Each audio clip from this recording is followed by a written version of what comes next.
Bonjour, nous avons le plaisir aujourd'hui d'accueillir Joël Périchaud, qui est secrétaire national aux questions internationales au Pardem, pour une intervention qui va durer une trentaine de minutes sur la question cruciale de l'OTAN et l'Union européenne. Cette intervention s'inscrit dans le cadre de l'Université d'automne du Pardem qui s'est tenue à La Rochelle du 11 au 13 novembre 2022. N'oubliez pas aussi que vous pouvez retrouver sur le site pardem.org des textes, des vidéos et notamment, d'ici quelque temps, les vidéos de cette université d'automne. Joël, c'est à toi. Merci Michel. Donc effectivement, alors le titre peut étonner un peu, OTAN et Union européenne, mais en fait, on voit que d'un côté, il y a une stratégie d'élargissement de l'Union européenne, au Monténégro, à la Serbie, à la Turquie, à la Macédoine du Nord, à l'Albanie, à l'Ukraine évidemment, à la Moldavie, à la Bosnie-Herzégovine. Et puis, parallèlement, on voit qu'il y a une stratégie euh, d'élargissement de l'OTAN dans les mêmes contrées. Alors, l'idée, c'est de mettre en évidence l'entrelacement entre la construction européenne, son élargissement constant et la stratégie de l'OTAN dirigée par les États-Unis. Donc, pour bien comprendre, on va remonter un petit peu dans l'histoire et on va voir la concordance des dates, si ce n'est la concordance des temps. Alors, à la fin de la Deuxième Guerre mondiale, deux systèmes économiques et sociaux irréductablement opposés, le capitalisme et le socialisme, sont présents sur le continent européen. Les États-Unis se considèrent alors comme les libérateurs de l'Ouest du continent. Ils considèrent aussi que les pays libérés leur sont redevables, sont des États vassaux politiques et économiques en quelque sorte, qu'il faut les réorganiser pour endiguer le communisme en général, et en Italie et en France en particulier, c'est-à-dire là où les partis communistes à l'époque sont les plus puissants. Euh, pour cela, les États-Unis veulent une Europe fédérale. Ils l'ont d'ailleurs appelé, et on l'entend encore, l'expression circule, hein, les États-Unis d'Europe, calqués sur leur modèle fédéral, bien sûr, où le militaire, l'économique et le politique sont à leurs mains et doivent se construire parallèlement. En fait, le premier acte de cette mainmise des USA est économique. Parce qu'à l'époque, historiquement, il était plus facile de commencer par l'économie. Et donc, ça a donné le plan Marshall, qui s'appelle d'ailleurs officiellement le Programme de rétablissement européen, hein, de 1948. Qu'est-ce que c'est que le plan Marshall? C'est un programme de prêts accordé aux différents États d'Europe de l'Ouest pour officiellement aider à la reconstruction. Alors, je dis officiellement parce que là-dedans, il y a un non-dit. Euh, je ne vais pas développer cet aspect, mais il est intéressant et vous pourrez investiguer un petit peu plus tard. Mais les États-Unis ont développé, pour rentrer en guerre, hein, ont développé une économie de guerre, précisément. C'est-à-dire qu'ils ont ouvert, monté, développé des industries pour produire fusils, canons, enfin tout le matériel de guerre nécessaire, et embauché en masse euh, des chômeurs. Et à la fin de la guerre, ils se sont retrouvés avec une économie, une industrie extrêmement développée qu'il a fallu convertir en industrie de biens de consommation, de production de biens de consommation, parce qu'il n'était pas question, évidemment, de licencier les millions de personnes qui avaient travaillé dans l'industrie de guerre. Donc, reconvertir l'industrie et puis produire des biens de consommation. Et évidemment, en produisant des biens de consommation, eh bien, il y a surproduction de biens de consommation. Et donc, nécessité d'écouler ces biens. D'où le plan Marshall. Le plan Marshall, c'est la possibilité donc d'exporter tous ces biens de consommation en surproduction pour, pour envahir économiquement le continent européen de l'Ouest. Et ce sont des prêts. En fait, le plan Marshall n'est pas une aide, c'est une aide assortie de prêts. Et ces prêts sont faits à la condition d'importer pour un montant équivalent au prêt les équipements et les produits américains. D'ailleurs, en 4 ans, les États-Unis prêtent à l'Europe de l'Ouest 16,5 milliards de dollars. Aujourd'hui, ça ferait environ 173 milliards de dollars, soit plus de 10% du PIB des pays concernés, c'est-à-dire des pays d'Europe de l'Ouest. Et évidemment, une telle masse assujettit ces pays, dont la France évidemment, par la dette. En parallèle de cela, de l'assujettissement économique, il crée un assujettissement militaire en constituant un bloc militaire face et contre l'URSS. Et c'est l'OTAN qui est donc fondée le 4 avril 1949 à Washington, ça fait 73 ans.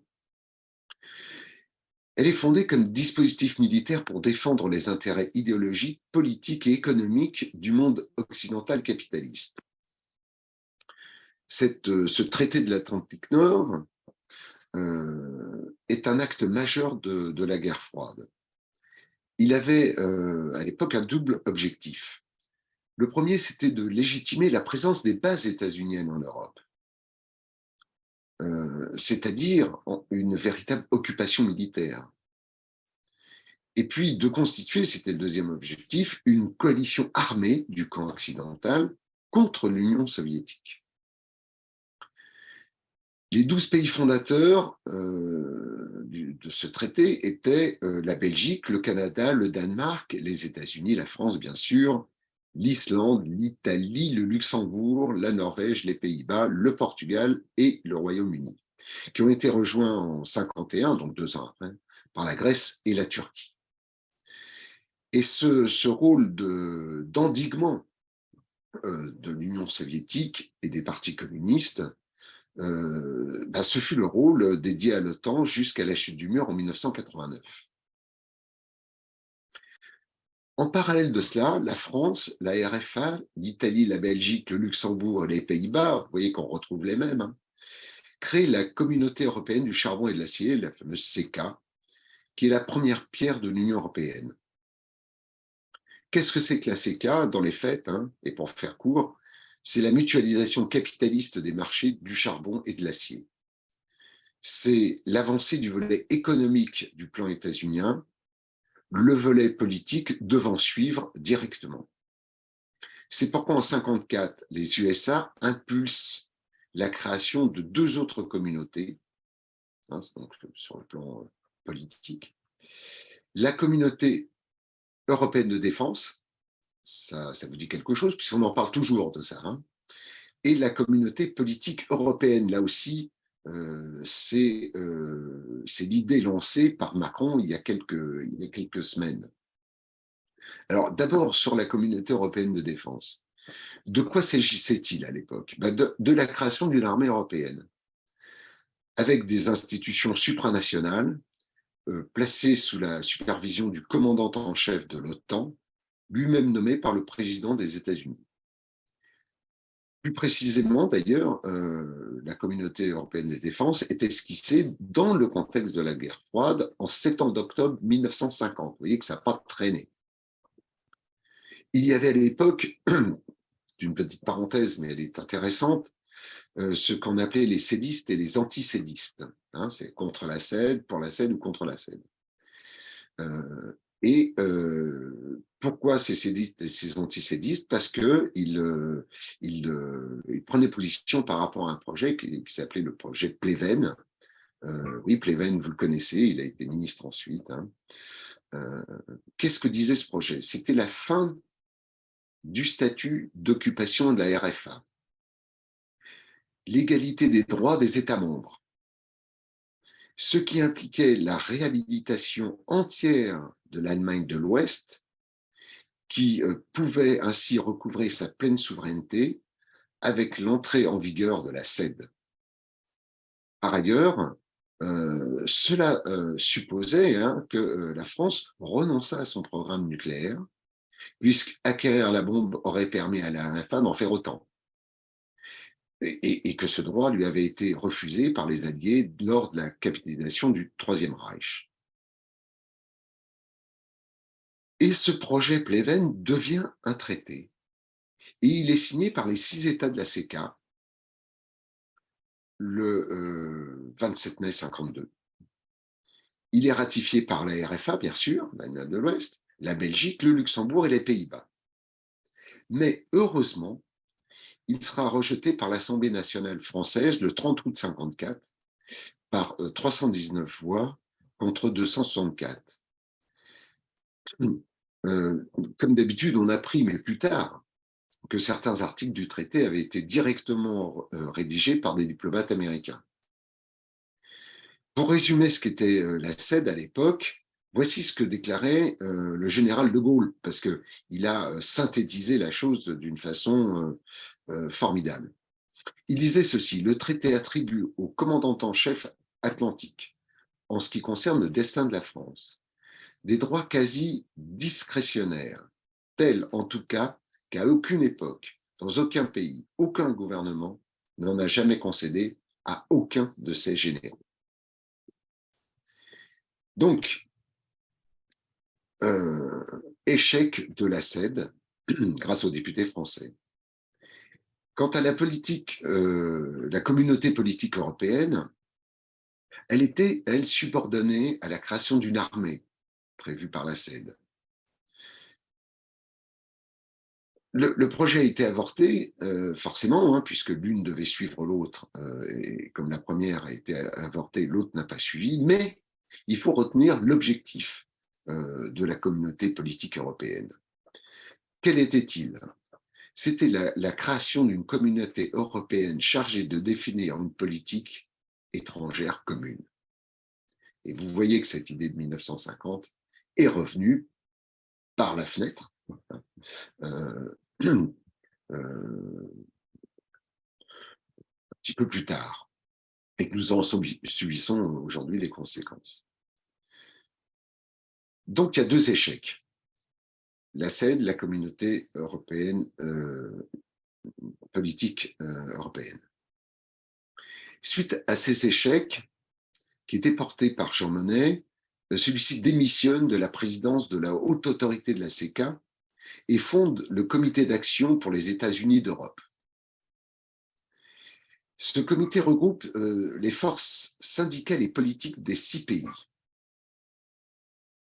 Il prône une fédération européenne et propose de placer le siège des institutions communautaires dans un district fédéral, c'est comme ça qu'il l'appelle, échappant aux souverainetés nationales. Extraordinaire, Jean Monnet, le père de l'Europe, n'est-ce pas? Qui travaillait déjà à nier toute souveraineté nationale. Il travaille Jean Monnet, sur les projets de traité pour le marché commun et la communauté européenne de l'énergie atomique, hein, la CEA, plus connue sous le nom d'Euratom, qui privilégie une filière américaine d'approvisionnement contre l'indépendance du nucléaire français. À propos de Jean Monnet, petite parenthèse, il faut se rappeler qu'il arrive à convaincre Churchill, c'est ce qu'on a appelé la note Anglo-French Unity, de l'intérêt d'un projet voté par la Chambre des communes anglaise, un projet d'union franco-britannique immédiate avec un seul parlement et une seule armée. Hein, c'est pour illustrer déjà l'anti-nation de Jean Monnet. D'ailleurs, il résume sa philosophie et son projet européen dans la formule « Nous ne coalisons pas des États, nous rassemblons les hommes ». Voilà. Donc Monnet, ancien banquier et chef d'entreprise, pro-américain, pro-capitaliste évidemment, antinational, parvient à la création de la Communauté économique européenne, la CEE, qui est instaurée en 1957 par le traité de Rome, qui inclut 12 États, les 6 États de la CECA, plus le Danemark, l'Espagne, la Grèce, l'Irlande, le Portugal et le Royaume-Uni. C'est un traité de libéralisme économique qui est approfondi ensuite par l'acte unique européen en 1986. Acte unique européen, le nom est important car c'est la première fois qu'un traité comporte des dispositions communautaires supranationales et des dispositions intergouvernementales. Il est dû en grande partie au socialiste Jacques Delors pour relancer le processus d'intégration européenne après la période d'euroscepticisme, et oui, il y en avait déjà une, qui avait suivi le choc pétrolier des années 70. Delors est en quelque sorte l'inventeur du plus d'Europe, puisque le mirage européen, déjà à l'époque, sur le choc pétrolier, avec le choc pétrolier, ne fonctionnait plus. C'est lui qui a inventé la formule que si ça ne fonctionnait pas, c'est qu'il n'y avait pas assez d'Europe, il en fallait plus. Voilà. Et pendant ce temps de la construction européenne, la RFA en 1954, donc vous voyez, c'était très rapide, et l'Espagne en 1981, rejoignent l'OTAN.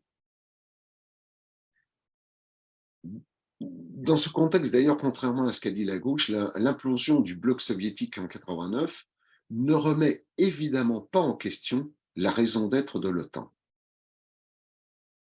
Puisque la gauche disait, après la création de l'OTAN, il y a eu la création du bloc de Varsovie, en réponse à la création de l'OTAN, le bloc soviétique ayant implosé, la chute du mur, la dissolution du pacte de Varsovie, l'OTAN devrait se dissoudre.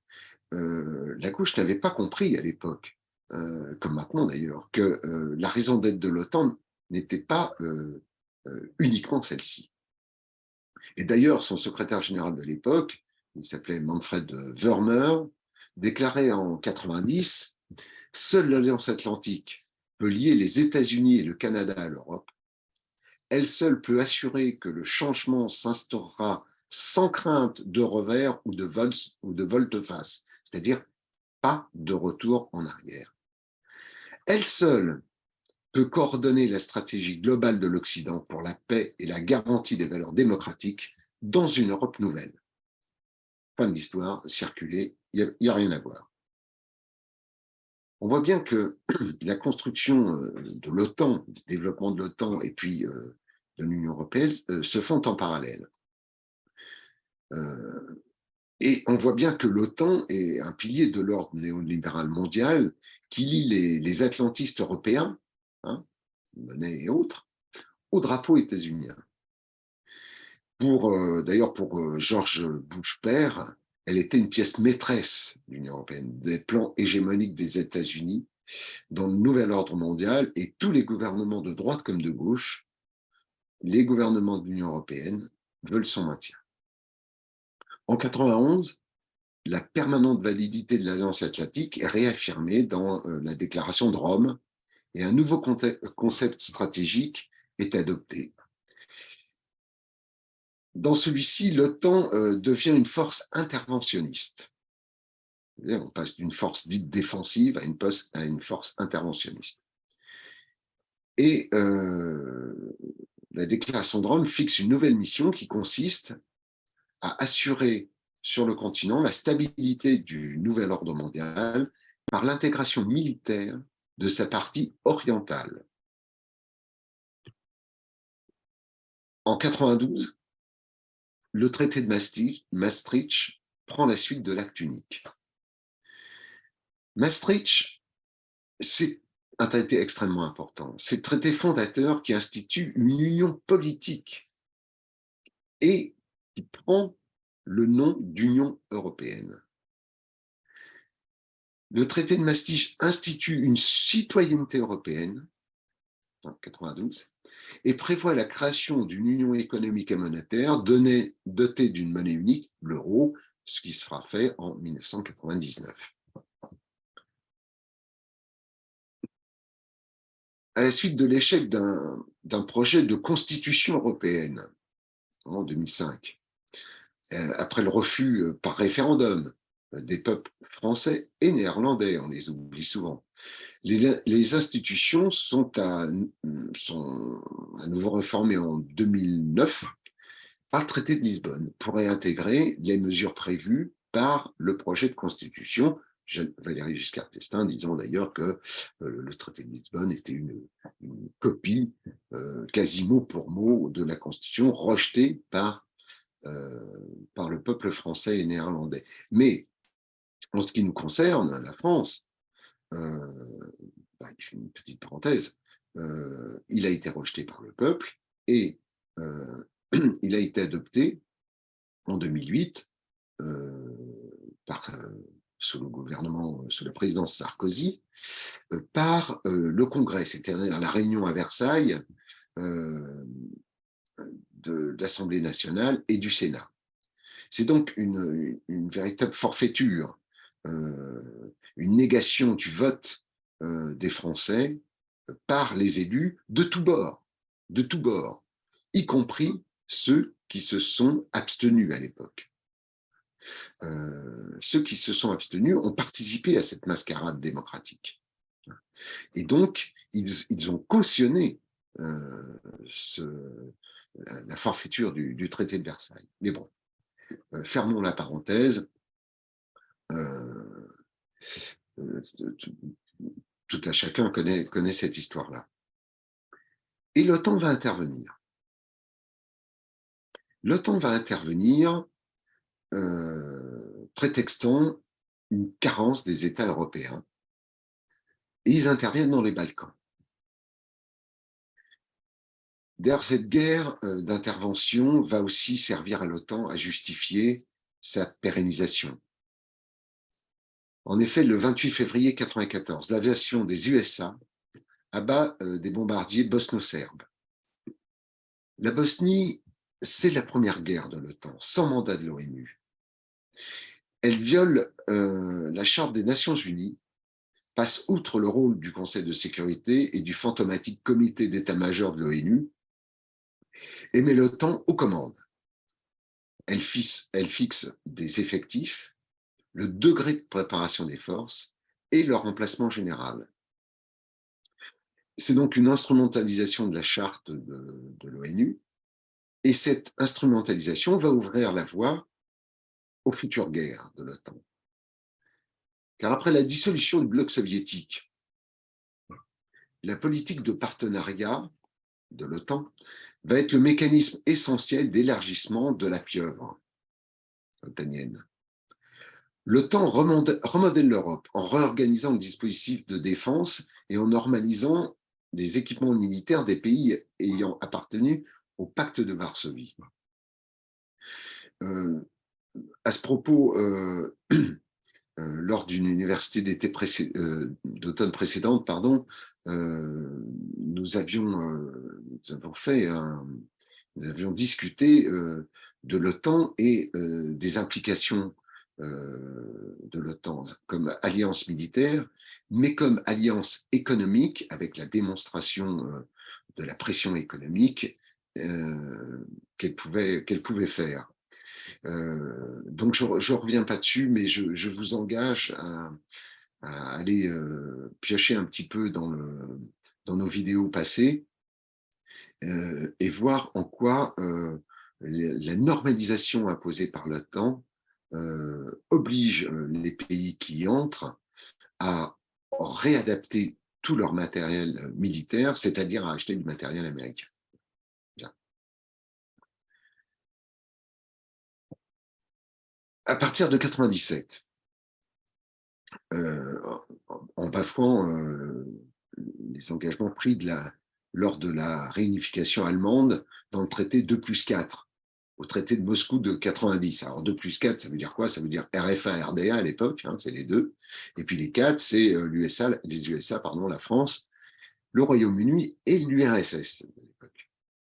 L'OTAN intègre successivement la Pologne, la République tchèque et la Hongrie. Petit rappel, hein, James Baker, qui était le secrétaire d'État américain à l'époque, a fait promis à Gorbatchev que l'Alliance ne déploierait pas de troupes à l'est de l'Allemagne. Alors, il y a une controverse historique, hein, des divergences d'interprétation sur ce plan-là, mais c'est quand même un fait. Hein. D'ailleurs, c'est comme ça que l'avaient compris toutes les élites russes, même Gorbatchev à l'époque, hein, qui s'est laissé rouler dans la farine, puisque rien n'a été écrit. Mais Vladimir Poutine l'avait rappelé dans un discours prononcé à Munich en 2007. Donc, c'est bien là aussi un mensonge américain. Et dès lors, l'élargissement de l'OTAN devient une politique agressive destinée à étendre la domination stratégique américaine dans l'ancien bloc de l'Est et jusqu'aux frontières russes, afin de contrecarrer la puissance russe et d'empêcher sa résurgence, surtout. C'est la mise en application du concept stratégique pour le XXIe siècle, qui a été adopté en 1999 à Washington, à l'Assemblée de l'OTAN. Ça correspond à une phase de globalisation de l'OTAN, car, je cite, les forces de l'Alliance peuvent être appelées à opérer au-delà des frontières de la zone euro-atlantique. L'OTAN devient bien le bras armé de la mondialisation néolibérale. C'est ce concept qui nous fait entrer dans le cycle de la guerre permanente.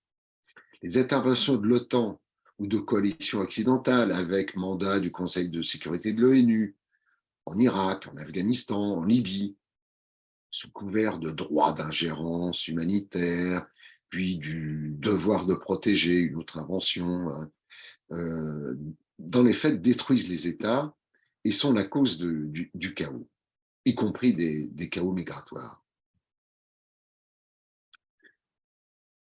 En 2003, vous voyez, on est en parallèle, la Bulgarie, la Roumanie, la Slovaquie, la Slovénie, l'Estonie, la Lituanie et la Lettonie, donc ce qu'on appelle les pays baltes, rejoignent l'OTAN, qui désormais est en limitrophe directement de la Russie via les États baltes. Voilà. L'OTAN met en place un cadre de coopération pour une intégration politico-stratégique et militaro-industrielle, c'est ce qu'ils disent, hein, de ces États. Quand on dit que l'OTAN est aux frontières de la Russie, c'est pas un rêve, hein, ça date de 2003 et ça s'est développé depuis. En 2004, heureuse concordance des temps, la Pologne, la République tchèque, la Hongrie, la Slovaquie, la Slovénie, la Lettonie, la Lituanie, l'Estonie, Malte et Chypre entrent dans l'Union européenne. Très beau hasard. Puis en 2007, un petit peu plus tard, donc 3 ans, la Roumanie et la Bulgarie. Et en 2013, la Croatie. On voit bien que le développement est absolument parallèle, l'un entraînant l'autre. En 2009, l'OTAN renforce son ancrage dans les Balkans avec l'adhésion de la Croatie et l'Albanie, puis du Monténégro en 2017 et de la Macédoine du Nord en 2020. L'OTAN s'étend aussi sur une autre partie du globe, hein, puisqu'elle a des partenariats, c'est comme ça qu'elle les appelle, avec le Bahreïn, les Émirats arabes unis, le Koweït, le Qatar, bien sûr, l'Irak, l'Inde, le Pakistan, la Mongolie, la Corée du Sud, le Japon, la Colombie, l'Australie et la Nouvelle-Zélande. Et là, on en arrive brièvement aussi, puisqu'on a écrit des textes là-dessus, sur l'affaire des sous-marins. les États-Unis ont réactivé une ancienne idée enfin quelque chose qui existait mais qui n'était pas vivant, qui s'appelait l'AUKUS. AUKUS pour Australie, Grande-Bretagne et puis USA. La France avait vendu ses sous-marins, vous le savez, à l'Australie, mais l'OTAN et les Américains, donc, voulant augmenter leur emprise dans la région Indo-Pacifique, eh ben, ils ont contraint l'Australie à récuser le contrat de vente, à annuler le contrat de vente, et ils ont vendu leur propre sous-marin. Voilà. Qui peinent d'ailleurs à construire aujourd'hui, mais enfin ça c'est une autre histoire. Aujourd'hui,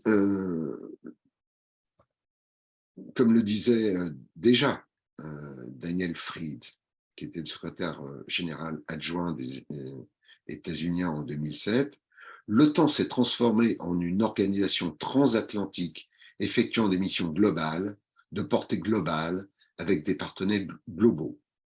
Tout appartient potentiellement à la zone de l'OTAN. Les choses sont claires. Et le monde avançant, le rôle de l'OTAN a été modifié en 2015. Washington considérant la Chine à ce moment-là, 2015 déjà, comme la menace principale. Il s'en est suivi la demande d'Obama puis de Trump aux États européens de financer leur défense en consacrant 2% de leur PIB à la dépense militaire. Et puis, soyons fous, Trump voulait même que ce soit 3%. Mais voilà. C'est-à-dire payer pour qu'on vous protège. Ce qui est la caractéristique d'un système mafieux. Enfin bon. L'OTAN et l'Union européenne sont donc, on le voit, des rouages essentiels du dispositif stratégique global du Pentagone. En effet, l'Europe est sous le commandement du Pentagone. Quand on dit l'Europe, c'est l'OTAN, hein. L'OTAN, la partie européenne. Et sous le commandement du Pentagone, le commandant des forces des États-Unis en Europe, c'est l'EUCOM, étant automatiquement le commandant suprême de l'OTAN. L'Europe est incluse dans le système global de défense des États-Unis, avec des bases militaires dans 12 pays européens, la 6e flotte US en Méditerranée, la participation de l'OTAN au système mondial d'écoute et d'espionnage politique, économique et militaire, ce qu'on appelle le réseau échelon, avec le plus important centre d'écoute de la NSA en Grande-Bretagne, le bouclier antimissile ABM, les stations relais pour la guerre des drones, etc. Pour contrer la Russie, l'OTAN, au sommet de Cardiff en 2014, avait décidé du triplement des effectifs de la force de réaction rapide, la création d'une force opérationnelle interarmée et le renforcement des forces navales permanentes. Des quartiers généraux de la pieuvre otanienne ont été mis en place en Estonie, Lettonie, Lituanie, des pays baltes, donc la frontière avec la Russie, Pologne, Roumanie, Bulgarie, Hongrie, Slovaquie. Depuis, le renforcement, bien sûr, des hommes et en matériel se sont développés, se sont multipliés. De fait, l'OTAN et l'UE sont des organisations supranationales qui imposent ensemble la domination militaire, communicationnelle et économique des USA au peuple d'Europe et veulent l'imposer au monde entier. De ce point de vue, la guerre en Ukraine ne peut nous surprendre, car elle a déjà une longue histoire. En effet, pour les stratèges américains, l'Ukraine est l'état essentiel à la domination US sur le continent eurasien. C'est pour ça que Brzezinski, qui est l'ancien conseiller à la sécurité nationale du président Carter, avait dit que l'Ukraine devait devenir un État vassal des États-Unis, ce qui s'est produit. Et ce, bien que des politiciens américains avisés et mis en garde contre la transformation de l'Ukraine en un avant-poste militaire à la frontière russe. Ben, les présidents Clinton, ça a commencé avec lui, Bush, Obama, prix Nobel de la paix, hein, Trump et Biden ont poursuivi l'expansion de l'OTAN vers l'Est et l'armement d'Ukraine.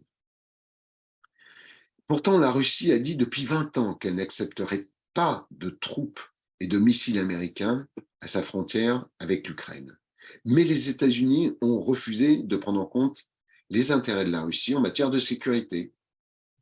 C'est leur, ils disent que les Américains disent qu'ils ne peuvent pas admettre une faille à leur sécurité. Eh bien, les Russes non plus ne peuvent pas admettre une faille à leur sécurité. Les Américains ont même établi un gouvernement fantoche en Ukraine, alors en 2014 avec Biden, hein, et puis maintenant avec Zelensky, qui demande à corps et à cri l'intégration de l'Ukraine dans l'UE et dans l'OTAN. Et devant cet échec, parce que les choses seraient un peu trop visibles, eh bien, il essaie de provoquer l'entrée en guerre de fait de l'OTAN. Alors, on voit bien que dans ce contexte, l'argument du libre choix de chaque État à choisir son alliance est une mystification américaine et de la Commission européenne. Si on imagine que le Canada, le Mexique ou Cuba autorisent l'entrée de troupes chinoises ou russes sur leur territoire, tout en permettant aux bases de missiles d'atteindre Washington sans avertissement, je crois qu'on plaisante. D'ailleurs, depuis la crise des missiles de Cuba en 1962, on sait que les États-Unis ne l'acceptent pas et risqueraient même une guerre nucléaire en cas de doute. La conclusion de cela, c'est qu'une superpuissance agressive, je parle des États-Unis bien sûr, ne peut pas diriger une alliance dite défensive quand même à se présenter l'OTAN. Et dans ce conflit, le relais principal de Washington et de l'OTAN est l'Union européenne. Dans les conflits, et dans le conflit ukrainien en particulier. Au passage, d'ailleurs, on ne peut pas dire que l'Union européenne est servile. Non. Non, elle a été créée précisément pour ça, appliquer sans faille la politique américaine. Dire qu'elle est servile, qu'elle suit la politique américaine, etc., en fait, c'est penser et croire, pas d'ailleurs, enfin, qu'elle pourrait être autonome, l'Union européenne, donc changer de politique. C'est croire qu'elle est un espèce de golem qui peut échapper à ses créateurs. C'est croire qu'une autre Union européenne est possible, etc. Blablabla. On a récité la leçon pendant des années. C'est une vue de l'esprit, donc, qui me traduit dans les faits que l'ignorance ou la falsification de la raison d'être et de l'existence de l'OTAN et de l'Union européenne.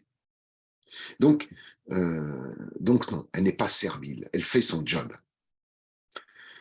Je ne vais pas rentrer dans les détails à propos de l'Union européenne, des déclarations de soutien de l'UE à l'Ukraine de Zelensky et à ses bataillons fascistes, ni sur le soutien au bombardement du Donbass et de Lugansk pendant 8 ans, ni sur les crimes perpétrés par les bataillons néo-nazis dont Azov est le plus connu, ni sur le silence et la corruption des oligarques ukrainiens et de Zelensky, révélés par les Pandora Papers, non plus sur la non-application des accords de Minsk 1 et 2 par l'Ukraine et par ses garants, c'est-à-dire l'Allemagne et la France. Je ne reviens pas sur les 1,5 milliard d'euros par mois versés par l'Union européenne, c'est-à-dire par nous, par les peuples. 18 milliards d'euros pour l'année 2023 sont prévus. Je reviens à l'Ukraine, bien sûr. Je ne reviens pas non plus sur les armes envoyées en dégarnissant, pour ce qui concerne la France, notre défense nationale.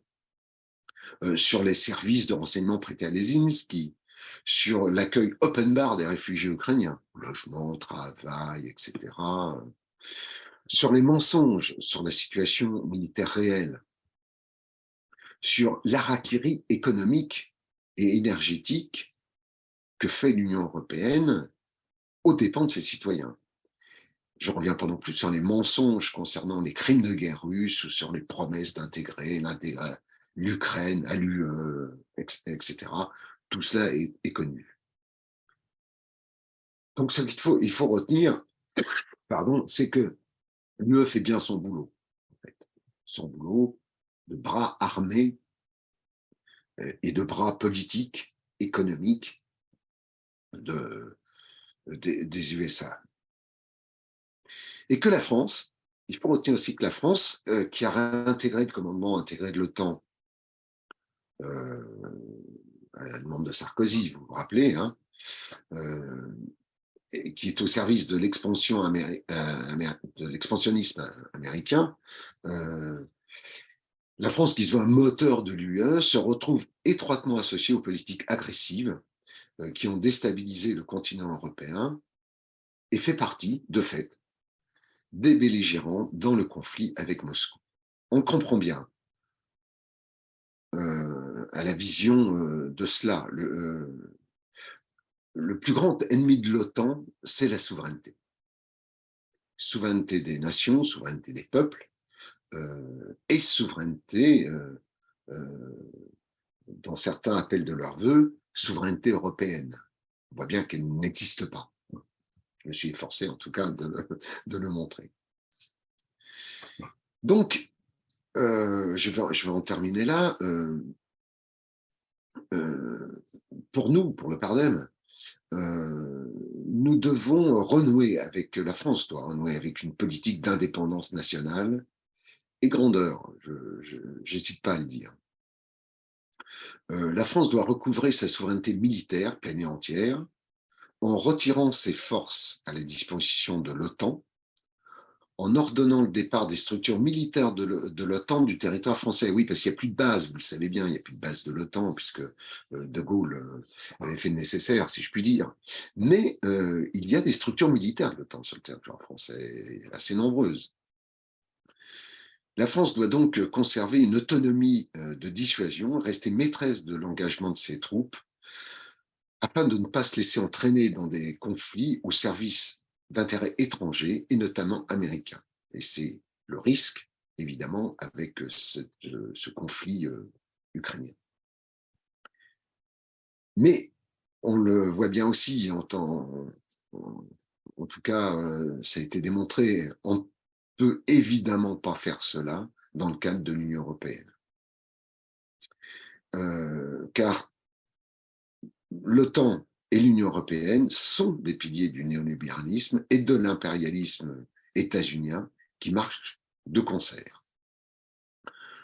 Donc, si nous voulons une France indépendante, universelle, ouverte sur le monde, qui assure la défense de ses intérêts et de son peuple, son autonomie stratégique et le respect du droit international, tout en luttant pour la paix, eh bien, il nous faut sortir simultanément de l'UE et de l'OTAN.